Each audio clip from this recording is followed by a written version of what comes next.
now, Tom Shad, meteorologist Greg Playford, and John Spatafora Sports. This is 10 Eyewitness News. Good evening. They call it the Battle of Bunker Hill Part 2. Residents along the Rensselaer and Columbia County lines have a beef with McDonald's, and they're taking their protest on the road. Mark Noble tells us about their last hope to stop a travel plaza from being built in the heart of their community. They call themselves the concerned citizens of Chatham, Kinderhook, and Schodack. And by the hundreds, they drove to McDonald's headquarters in Latham today, very vocal against the restaurant's part in the proposed travel plaza.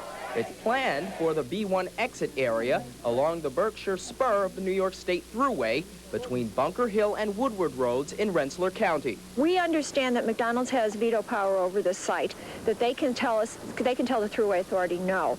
And we feel very strongly if they know why we object and how strong our objections are, they will say no. Touting the environment, crime, and tax revenue as big concerns, they picketed for less than an hour. Most of the chanting that's going on here is really falling on deaf ears because there's nobody at these headquarter offices to respond to them. Still, residents like Mike Zayak felt a need to be there.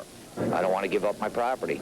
Not for a rest area when they've already had rest areas that didn't make it. While we couldn't reach officials from McDonald's today, Thruway officials told us in a statement the site they are protesting is only one of several for review. We've had one public meeting, and we've scheduled one for April 6th, where everyone's comments will be taken into consideration. It's too dangerous for our environment.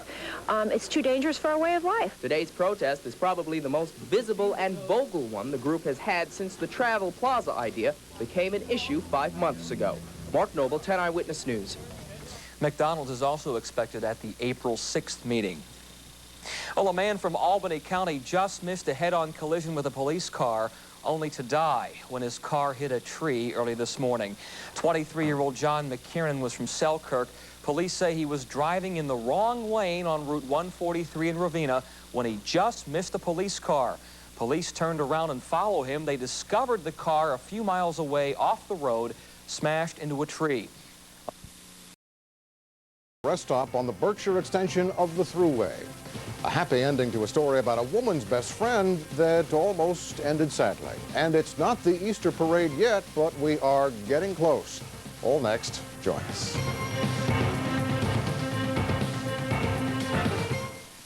There is only one store that makes their own suits in their own New England factories and ships them directly to their own stores. No middleman. One store with a giant 2-for-suit sale going on now. The only sale where you'll find terrific prices on famous labels, like 2 Adams Row suits for an incredible $2.99. Did I say 2 suits for $2.99? Yes, I did. Or 2 all-wool Strathmore suits just $3.99. The spring 2-for sale at the new Anderson Little. Hey, there's no other sale like it. I remember you. The tilt and telescoping steering wheel and 8-way adjustable driver's seat of the new Acura Legend will return precisely to the position you last left them with a touch of a button. After all, everyone likes to be remembered. Tell them The Acura Legend. Some things are worth the price. The Legend, available exclusively at Northeast Acura in Latham. From WNYT, Albany, this is News Channel 13, live at 6. Tonight's top story, a protest on wheels. A car caravan to Latham to fight a proposed new rest stop on the Berkshire extension of the Thruway.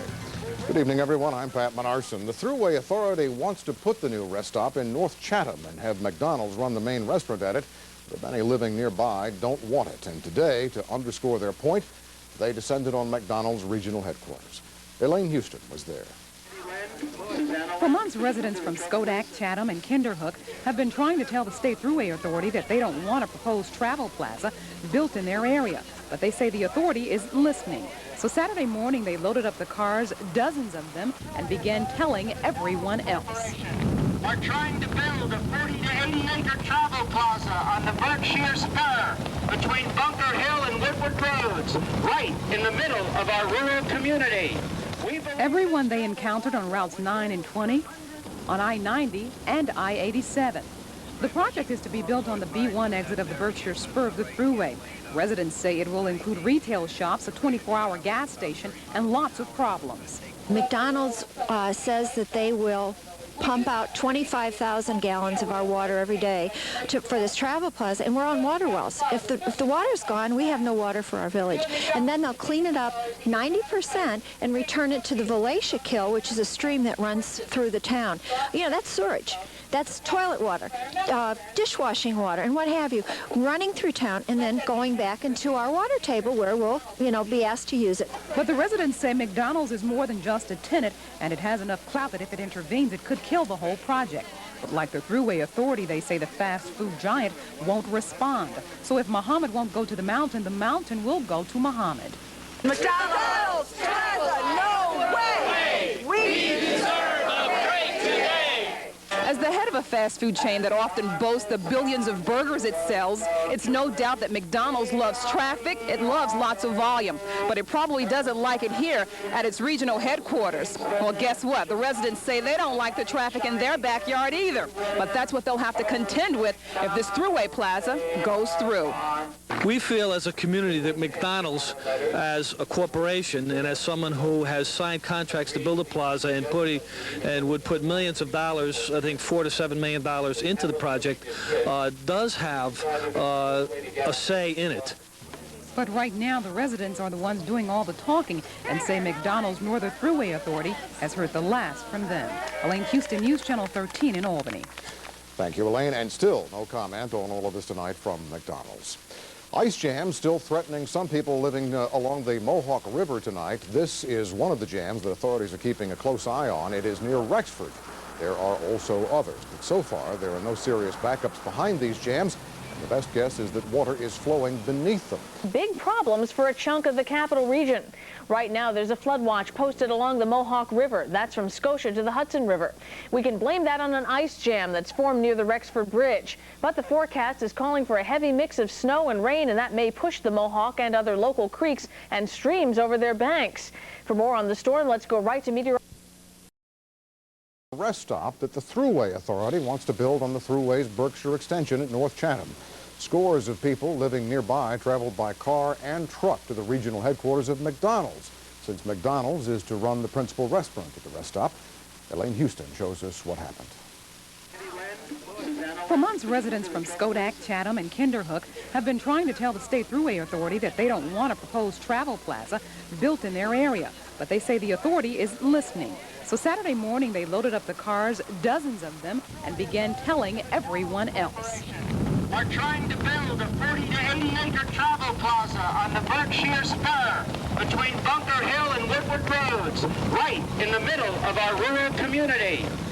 Everyone they encountered on routes 9 and 20, on I-90 and I-87. The project is to be built on the B1 exit of the Berkshire spur of the Thruway. Residents say it will include retail shops, a 24-hour gas station, and lots of problems. McDonald's says that they will pump out 25,000 gallons of our water every day for this travel plaza, and we're on water wells. If the water's gone, we have no water for our village. And then they'll clean it up 90% and return it to the Valatia Kill, which is a stream that runs through the town. You know, that's sewage. That's toilet water, dishwashing water, and what have you, running through town and then going back into our water table where we'll, be asked to use it. But the residents say McDonald's is more than just a tenant, and it has enough clout that if it intervenes, it could kill the whole project. But like the Thruway Authority, they say the fast food giant won't respond. So if Muhammad won't go to the mountain will go to Muhammad. McDonald's Plaza, no way! We deserve a break today! As the head of a fast food chain that often boasts the billions of burgers it sells, it's no doubt that McDonald's loves traffic, it loves lots of volume, but it probably doesn't like it here at its regional headquarters. Well, guess what? The residents say they don't like the traffic in their backyard either, but that's what they'll have to contend with if this Thruway Plaza goes through.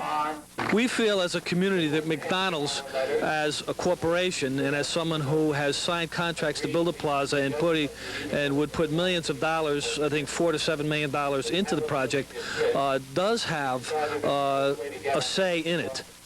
But right now, the residents are the ones doing all the talking and say McDonald's Northern Thruway Authority has heard the last from them. Elaine Houston, News Channel 13 in Albany. And still no comment on all of this from McDonald's tonight. In Washington, new questions tonight over whether That's if you use the I-90 eastbound ramp from Route 9 in Albany. It's closed as part of the final year for the Patroon Island Bridge construction project. Traffic will be rerouted to 9 West until the project is finished. The DOT has also shut down the right, east, and westbound lanes on 787 interchange of I-90. Well, residents along the Rensselaer and Columbia County lines are turning up the heat on McDonald's. As Mark Noble tells us, their project that stretched for miles, or this protest stretched for miles, was intended to stop the construction of a travel plaza. They call themselves the concerned citizens of Chatham, Kinderhook, and Schodack. And by the hundreds, they drove to McDonald's headquarters in Latham today, very vocal against the restaurant's part in the proposed travel plaza. It's planned for the B1 exit area along the Berkshire spur of the New York State Thruway between Bunker Hill and Woodward Roads in Rensselaer County. We understand that McDonald's has veto power over this site, that they can tell the Thruway Authority no. And we feel very strongly if they know why we object and how strong our objections are, they will say no. Touting the environment, crime, and tax revenue as big concerns, they picketed for less than an hour. Most of the chanting that's going on here is really falling on deaf ears because there's nobody at these headquarter offices to respond to them. Still, residents like Mike Zayak felt a need to be there.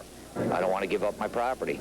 Not for a rest area when they've already had rest areas that didn't make it. While we couldn't reach officials from McDonald's today, Thruway officials told us in a statement the site they are protesting is only one of several for review. We've had one public meeting, and we've scheduled one for April 6th, where everyone's comments will be taken into consideration. It's too dangerous for our environment.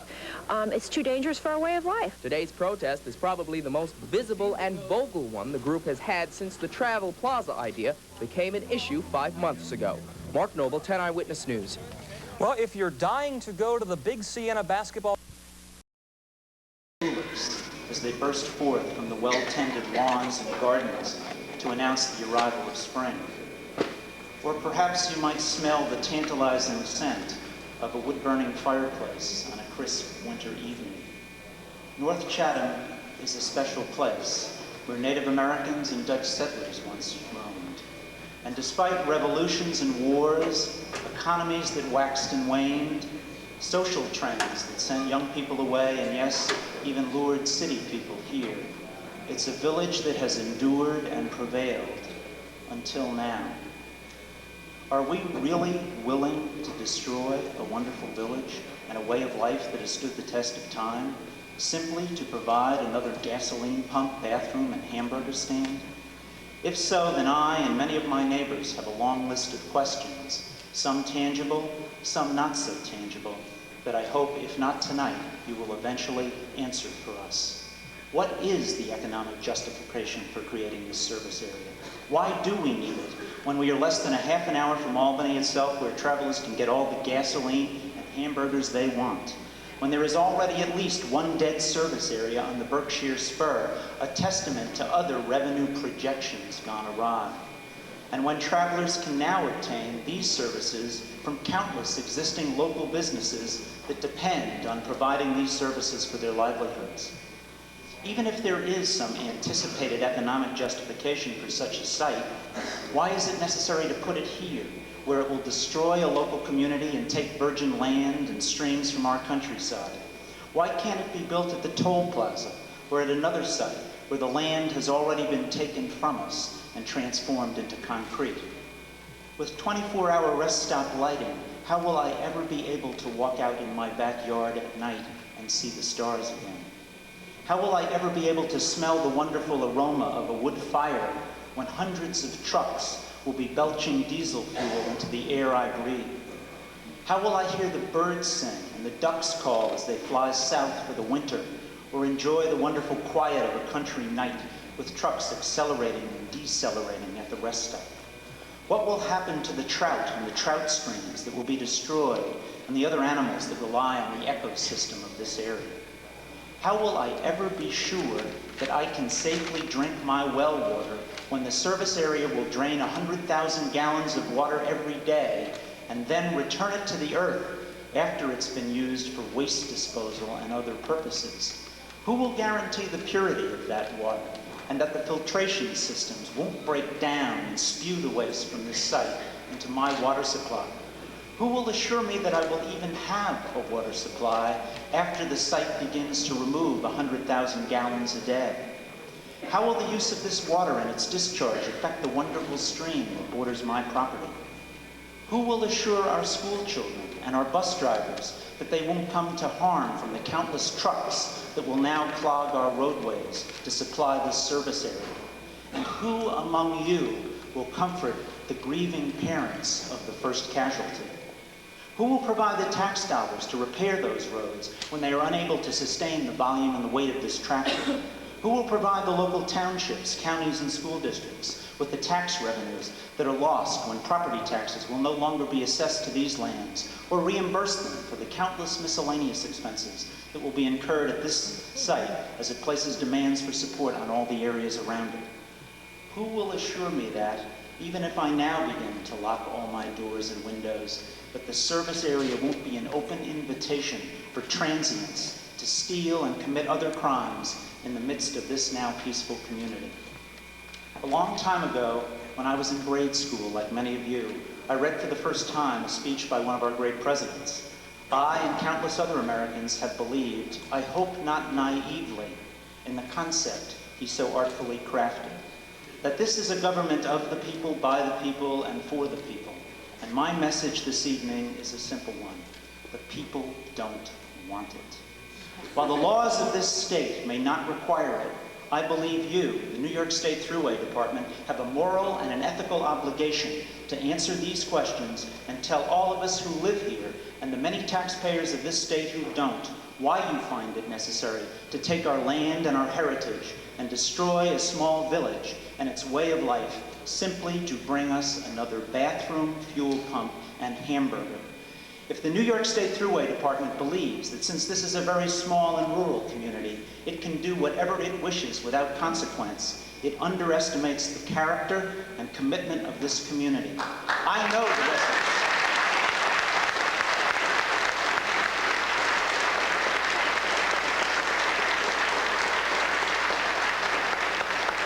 I know the residents of this area. They are people who stand up for what they believe in and fight with all the resources they have, no matter how limited, for what they hold dear, as they have for centuries. If North Chatham and its surroundings are destroyed, it won't be without a fight. I and many others here anxiously await your answers. What I want to say. My husband and I also moved here less than a year ago. We have 2 children under 3. That stream goes right past our house. We're 4 houses from the thruway. We're concerned about our well. We're concerned about our children breathing diesel fumes. We moved from Albany to avoid that pollution, that noise, the lights, to move into this environment that we are trying to protect. But you've heard all this before. You've heard it here. You've heard it at a previous site. We've tried to come up with alternatives. I spent yesterday morning in Bob Lynn's truck looking at alternative sites. But still, the best plan that we could come up with is not to have a plan at all. We don't see the reason that this is necessary. We see no facts. We've asked for facts. We haven't seen those facts. I'd like to go back to the first question that was brought up tonight. When will we know what's really going on here? It's very hard for people to argue with maybe this, maybe that, no decisions are made. We would like a time and a time when that information will be available to us and a method for accessing that information. Thank you.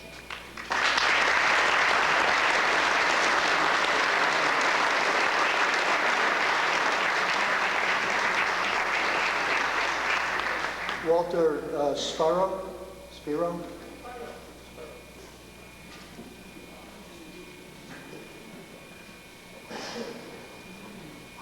First, I'd like to say I've never heard so much eloquence in one room, 2.5 hours before, and I'm very thankful to be a part of this group. Mr. Schreiber, a number of things have been raised about the process and exactly why many people in this room might not trust you and the agency and the people that you represent. I have in my hands a letter from you dated October 28th where you respond to a FOIA request. And while you provided certain documents, it's interesting to note that in your response to this, you didn't respond by giving the EAF statement, which was provided to the Concerned Citizens Group only after, I believe, you hung up on our attorney and called him back. I didn't hang up on your attorney. Okay. I did call him back. You did call him back. There's a document making the rounds, May 1993 McDonald's, claiming that it's going to put a McDonald's on the Berkshire Spur. You've known about this since 1990 when you put it out to bid. You had to have information about traffic flows because no one is going to bid on a project without knowing the traffic flows. So you had to have numbers. You've had 3 years, and the information that you've given us, this draft scoping document available 9 days ago, the EAF statement only available on Thursday, we have a lot of reason and a lot of concern not to trust you. There's one thing that no one else has mentioned also, the service roads. I live half a mile from your proposed, and by the way, it does say site plan. Whatever you want to call it, it says it's a site plan right on your McDonald's drawing. The service road, according to that drawing, there'll be a service road to Bunker Hill, there'll be a service road to Woodward Road. You plan on having 25 employee cars or other cars going to each of those parking lots. Plus, you will also plan on having the service area being serviced by the service roads.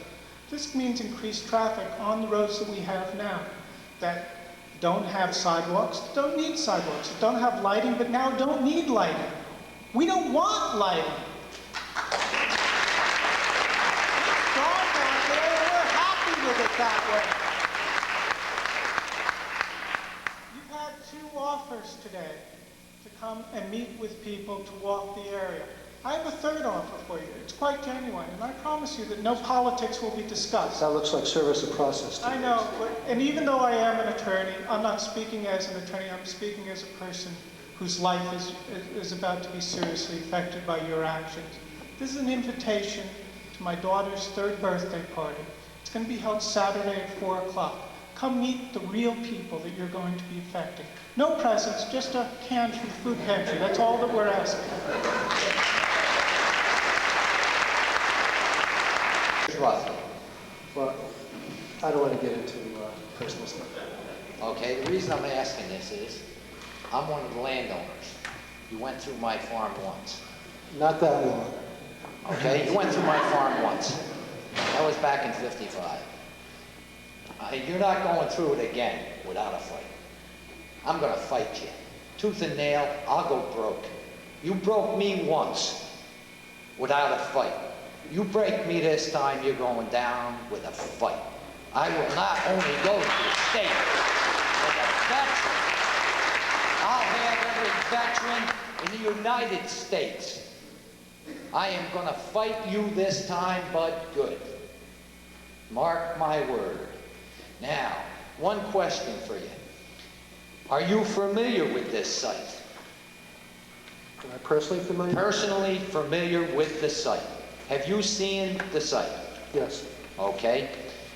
Is it the site that the Thruway Authority spent approximately $20,000 or more in planting trees for noise pollution, air pollution, which was on TV? That site, which I know, I watched the news media, I watched the planting of the trees.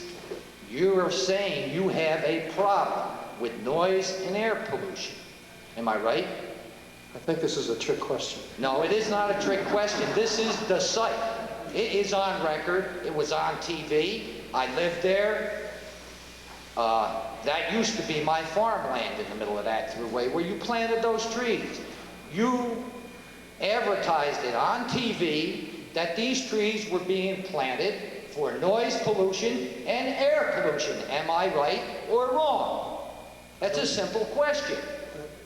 It's documented.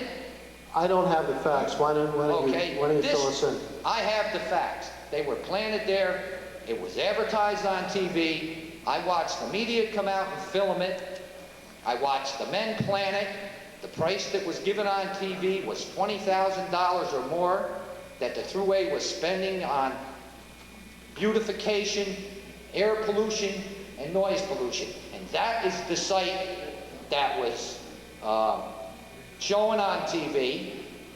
And now you're coming along and saying, we don't have a problem there with air and noise pollution. We are going to give you air and noise pollution. Am I right? Is this what you're telling us?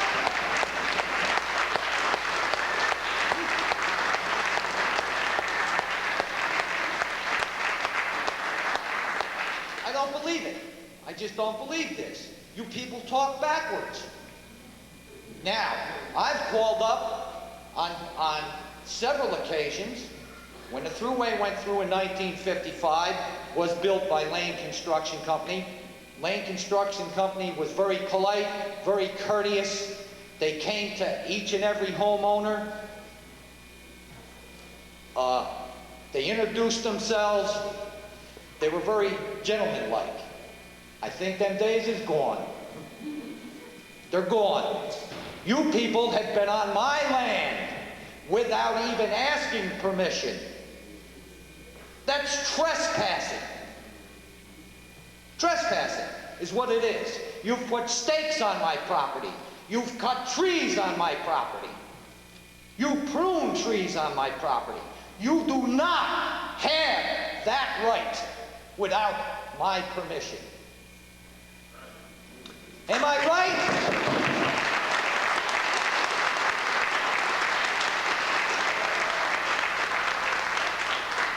Furthermore, when the Thruway went through in '55, our contract read that the Thruway, meaning we were agriculture land, would have a fence on either side of the Thruway.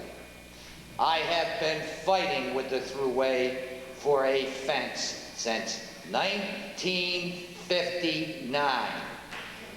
I do not have a fence today. Furthermore, they said that when they repaired the fence or replaced the fence, that my property would be the first to receive a new fence. But it wasn't in their budget. They couldn't afford it. But if they did it, they would put it on my property due to the fact I was the only section on the Berkshire Spur, plus a small section of my neighbor, Mr. Karabatias, who has no fence. This year, the Thruway erected new fencing.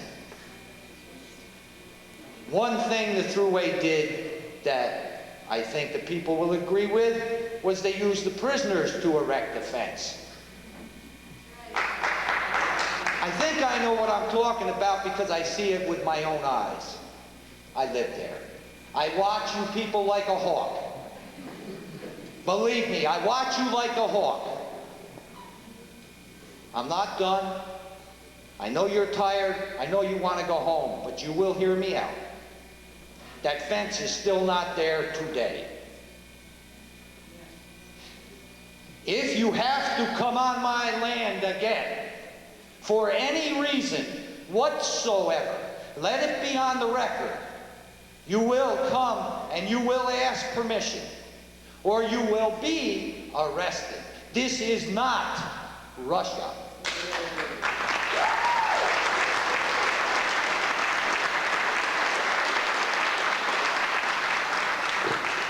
Now, furthermore, you want to spend this money? You want to do something creative? Put more toll booths at the end of your Berkshire Spur so that the cars don't back up into Old Chatham, the Taconic Parkway at Christmas time, Thanksgiving, which is coming real soon. I invite you over to see the cars backed up. And I want to know how many people have been injured out there. You're worried about selling a hamburger, a hot dog? Let's worry about somebody's life. And I'm sure there's been plenty of them, because like I said, I watch you like a hawk.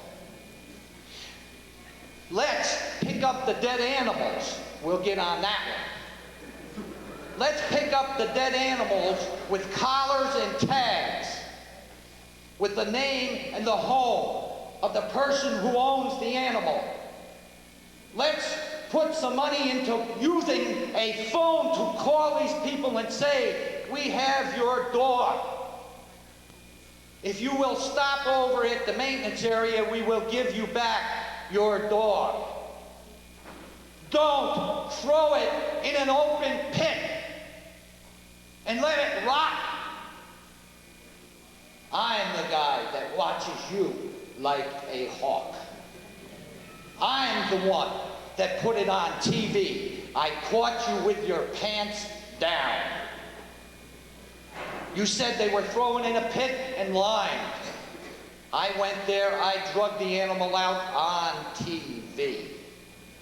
Documented. Maggots. Not only this dog that belonged to my nephew, but several other dogs laid in there with collars and tags. You people did a good job of covering it up. But I have not. I am going to open it up again. You have not heard the end. I appreciate you listening to me. Go back home, do your homework, and do something good for the people in the USA.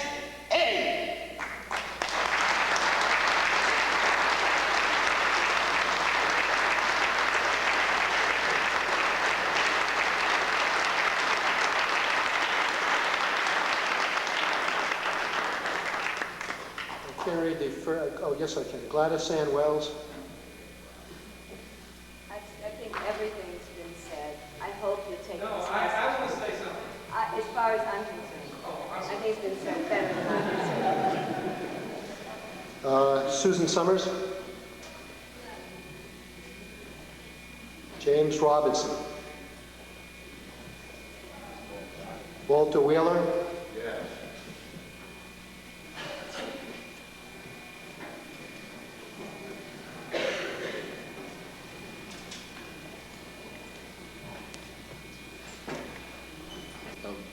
Water that was mentioned, the peak might be 100,000. The peak will probably occur in the summer, where there's, for example, droughts. And I think that's going to have a pretty big impact on the wells. Likewise, I think somebody mentioned about noise. When you're looking at this factor, think not only of peak traffic, but also the time of the year when there's no leaf cover. And I think you can make that kind of an analogy for tonight in opposition to the proposed project as best we can make it out.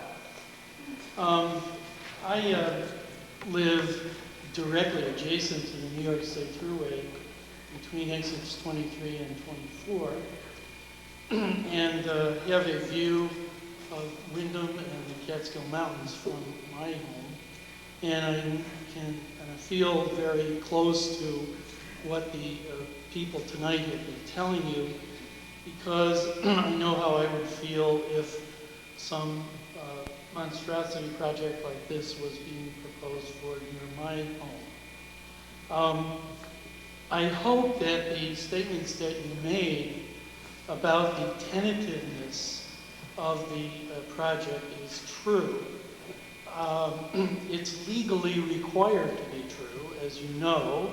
So whether or not it is in fact true, it is a legal requirement that it be only a tentative decision at this point. But I think that one thing that I hope that you have heard here tonight is a concern of all the people who have spoke, that the decision is not a tentative one, and that in fact the decision has been made to site the project at the preferred location, that there's a contract between McDonald's and the Thruway Authority, which we just received on Saturday, despite having requested it in a timely fashion on October 18th, that is going to, the way I read the contract, involve a financial penalty to the Thruway Authority of in the neighborhood of $5 million if this project doesn't go through. So that there is concern about whether this is in fact a tentative decision. The contract dates back at least 3 years, and the contract appears to require McDonald's to come up with certain site plans and maps of proposed projects by timeframes that have long since passed. And the citizens are also concerned because when they made their Freedom of Information Act request, the response that they received was one that basically said, all the documents that we've generated are pre-decisional, and therefore we're not going to release them to you. Now, if that's in the nature of the beast, theoretically, the agency hasn't made any decisions and can't make any decisions until the seeker process is completed. And the fact that there are pre-decisional documents means that does not mean that they're exempt from the public. They should be made available to the public if they contain factual information about the project. And the letter was dated October 28, 1993. And basically the letter said, we're going to give you the contract with McDonald's, and we're going to give you the minutes of the authority board meeting, and that's all that we're going to give you. But we know, sitting here today, that there are and there were other documents that were in existence and that could have and should have been made available. Some of them are up in front of the room here. Those alternatives, they weren't pasted up in the last 2 or 3 days. They've been in existence for a period of time. There has been some consideration of alternatives that has been made, and that consideration and the facts upon which a choice of the primary location, the facts upon which that choice was made, should be available to the public for purpose of public comment on the scoping document. In order to make intelligent comments for scoping purposes, in order to be intelligent about what issues the EIS should address, the public has to know what the project is. The public has to know how many square acres are going to be paved over, how many automobile parking lots there are going to be, how many truck parking lots, all that type of information. That information was contained in some of it in the EAF, which the authority did not make available pursuant to the Freedom of Information Act that the concerned citizens filed. And in fact, that document wasn't made available until last Thursday. I faxed it to you. And that's the type of information that the public should have had for several weeks before this meeting, not a day or two beforehand. In order to, and one reason why, and several of the speakers have commented about this, one reason why the tenor of public comment in some ways is emotional rather than factual is because the agency has failed to provide the factual information that clearly was in existence such as the contract, the EAF, some background and factual information about the selection of the alternatives. Clearly that information has been available. And that information should have been made available several weeks before this meeting so that the public would have an opportunity to digest that information and be able to address the facts in a concrete and specific way, rather than having to simply, in some cases, express a strong but valid emotional point of view. The fact that the agency did not provide this documentary information leads many members of the public to question the integrity of the process. Because it's obvious that the agency does have documents and does have some factual information and did have the EAF and did have some information about the alternatives before it came out with the statements and said that these documents didn't exist. And the result is that the public doesn't have a fair opportunity to present factual information about the environmental impacts of the project at a scoping session.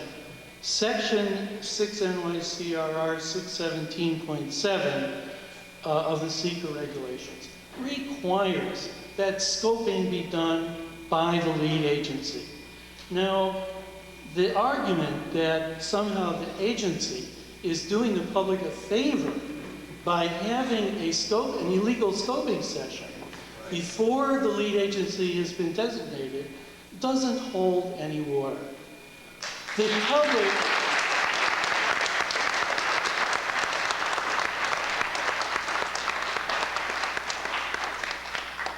public wants to see the law followed. And the law requires that the scoping, which is the document that identifies what the EIS is going to have to talk about, that be done by the lead agency. Now, you've indicated that the agency believes that it will be the lead agency, and it may work out that way. But the public is opposed to the Thruway Authority being the lead agency with regard to this project. The public and the town board has stated that DEC should be the lead agency.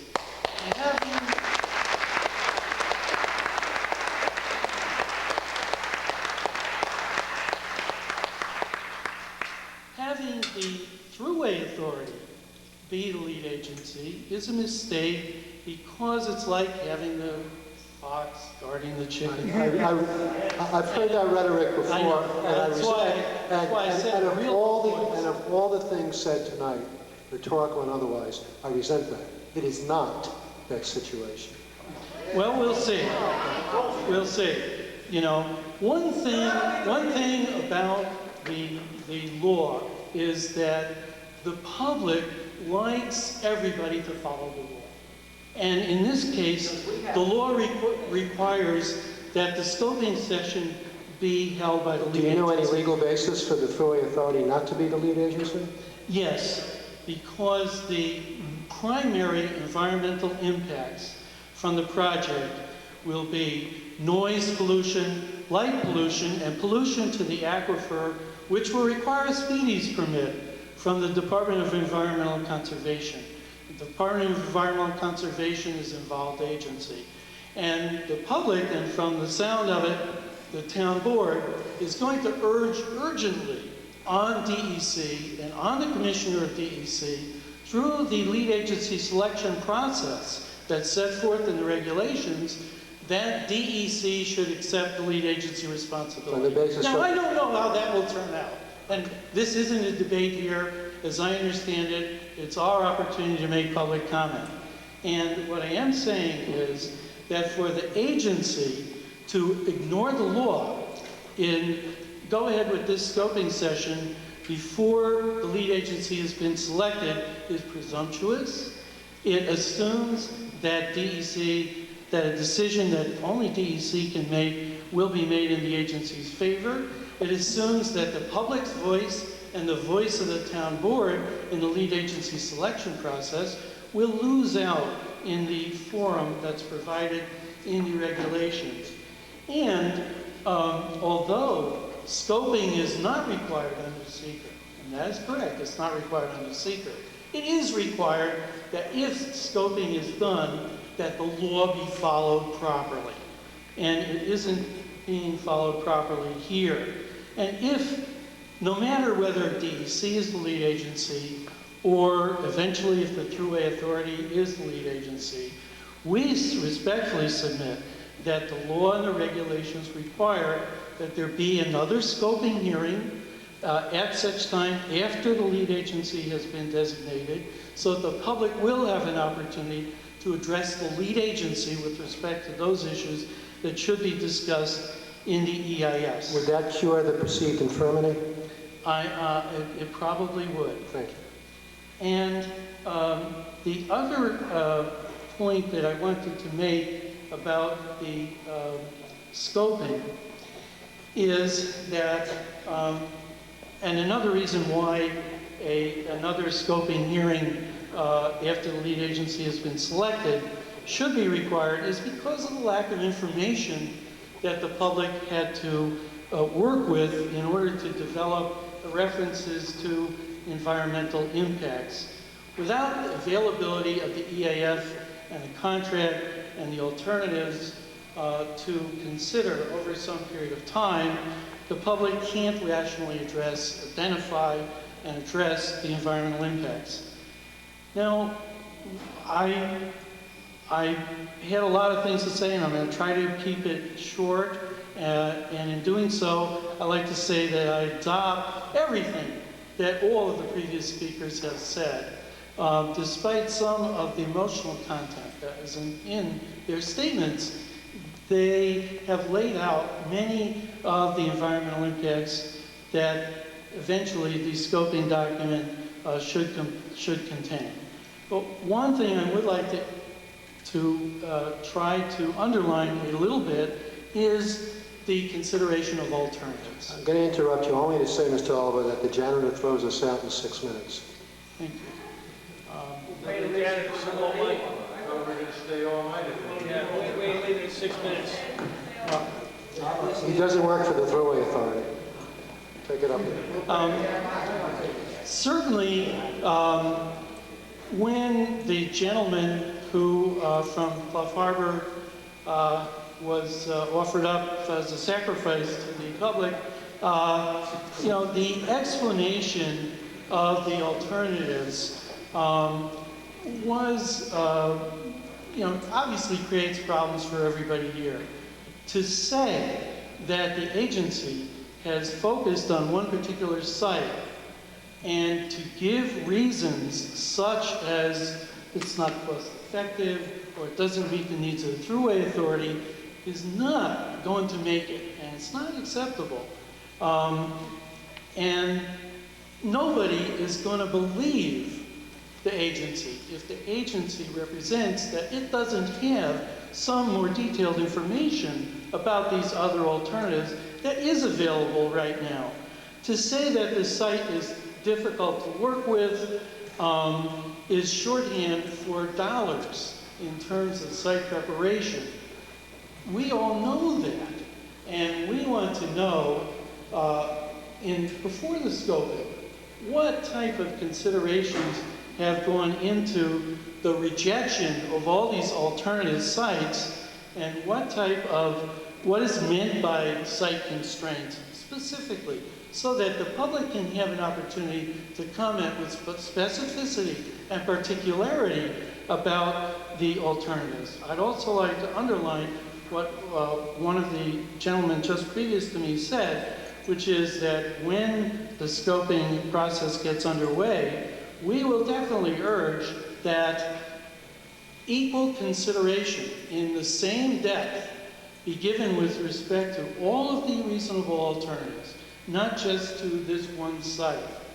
And that that is required by seeker. Alternatives is at the heart of the seeker process.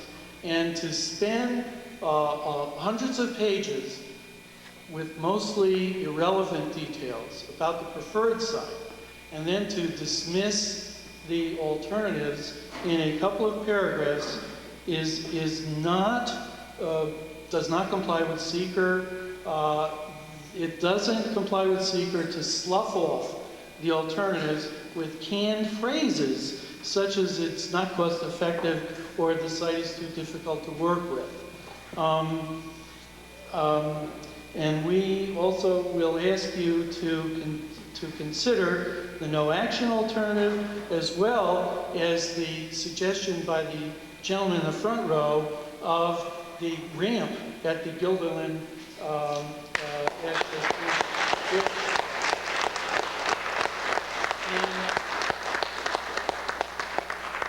And to consider other alternatives that the community will have an opportunity to come up with once the information about this project and the alternatives that you are looking at have been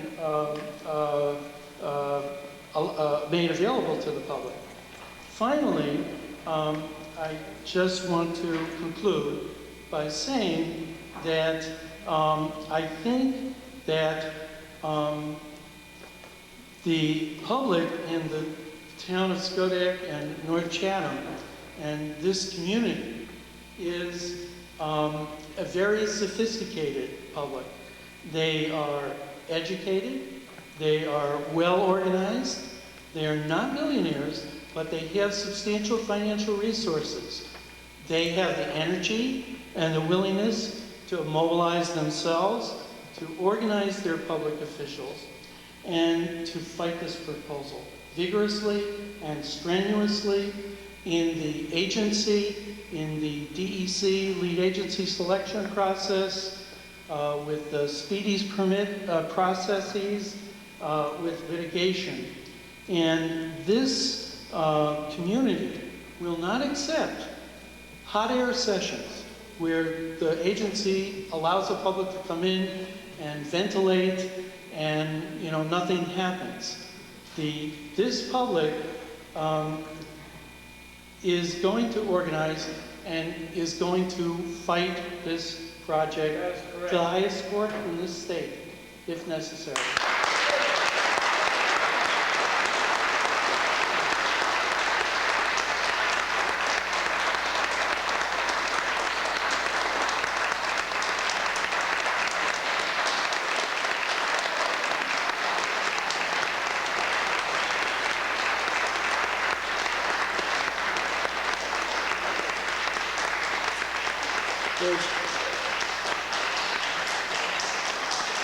I have one more speaker, and it's 1 minute to 11. Ann DeFiglio requested to speak. And she will be our last speaker. I'll be brief. My name is Ann DeFiglio, and I am a lifelong resident of Schodack. And it's always been my experience that I have been very sorry for outsiders like yourself that to come into the community, because I know that you do not know how precious this community is to us. Regarding your I-90 direction troubles, I once hopped on B1 to head for Selkirk, and I ended up on the Massachusetts Turnpike. You cannot protect everybody from their own stupidity.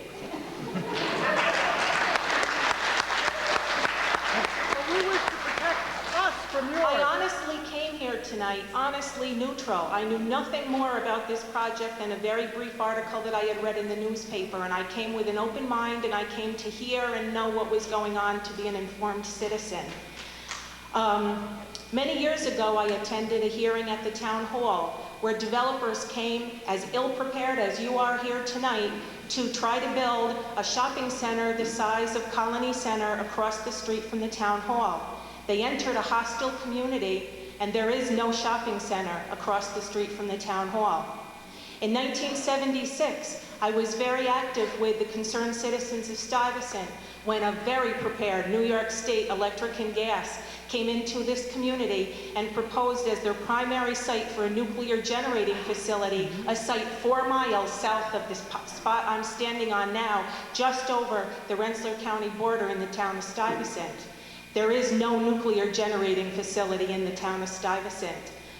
Gentlemen, I wish you the same fate as your predecessors.